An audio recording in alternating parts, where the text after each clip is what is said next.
संत मती के अनुसार सुसमाचार अध्याय 19। अपना यह उपदेश समाप्त कर ईसा गलीलिया से चले गए और यरदन के पार यहूदिया प्रदेश पहुँचे। एक विशाल जनसमूह उनके पीछे हो लिया और ईसा ने वहाँ लोगों को चंगा किया। फरीसी ईसा के पास आए और उनकी परीक्षा लेते हुए उन्होंने यह प्रश्न किया, क्या किसी भी कारण से अपनी पत्नी का परित्याग करना उचित है? ईसा ने उत्तर दिया, क्या तुम लोगों ने यह नहीं पढ़ा कि सृष्टिकर्ता ने प्रारंभ ही से उन्हें नर नारी बनाया और कहा कि इस कारण पुरुष अपने माता पिता को छोड़ेगा और अपनी पत्नी के साथ रहेगा और वे दोनों एक शरीर हो जाएंगे। इस तरह अब वे दो नहीं बल्कि एक शरीर हैं। इसीलिए जिसे ईश्वर ने जोड़ा है उसे मनुष्य अलग नहीं करे। उन्होंने ईसा से कहा, तब मूसा ने पत्नी का परित्याग करते समय त्याग पत्र देने का आदेश क्यों दिया?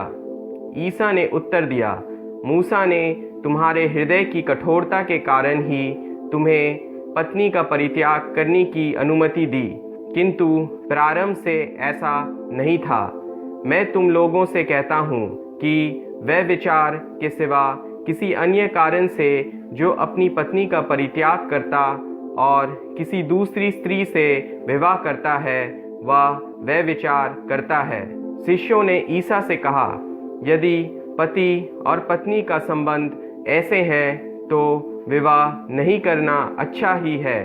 ईसा ने उनसे कहा, सब यह बात नहीं समझते, केवल वे ही समझते हैं जिन्हें यह वरदान मिला है, क्योंकि कुछ लोग माता के गर्भ से नपुंसक उत्पन्न हुए हैं। कुछ लोगों को मनुष्यों ने नपुंसक बना दिया है और कुछ लोगों ने स्वर्गराज के निमित्त अपने को नपुंसक बना दिया है।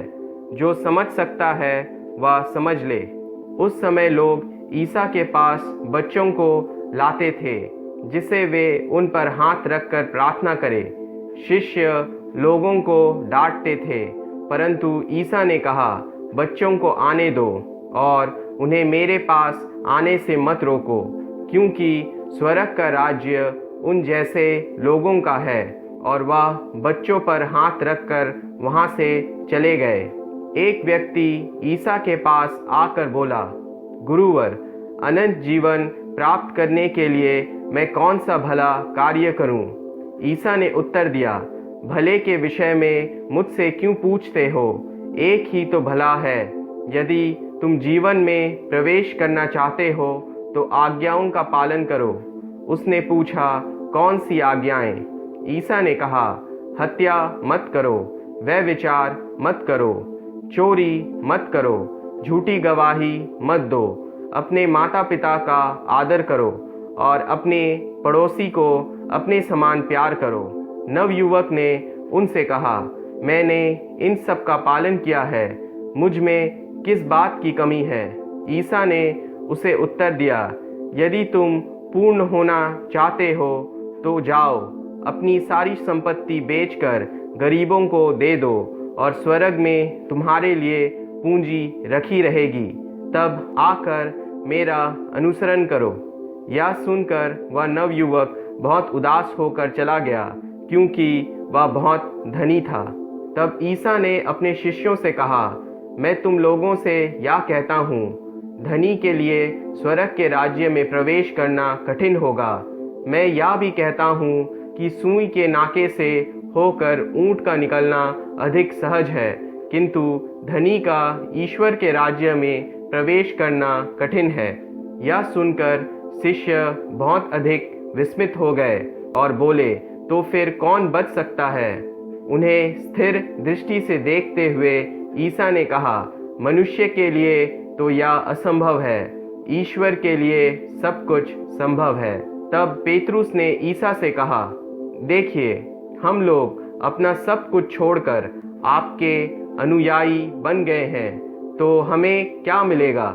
ईसा ने अपने शिष्यों से कहा, मैं तुम्हें अपने अनुयायियों से यह कहता हूँ, मानव पुत्र जब पुनरुत्थान में अपने महिमा में सिंहासन पर विराजमान होगा, तब तुम लोग भी 12 सिंहासनों पर बैठकर इज़राइल के 12 वंशों का न्याय करोगे।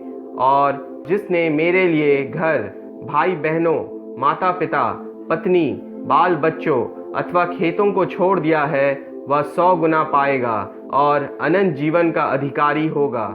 बहुत से लोग जो अगले हैं पिछले हो जाएंगे, और जो पिछले हैं अगले हो जाएंगे।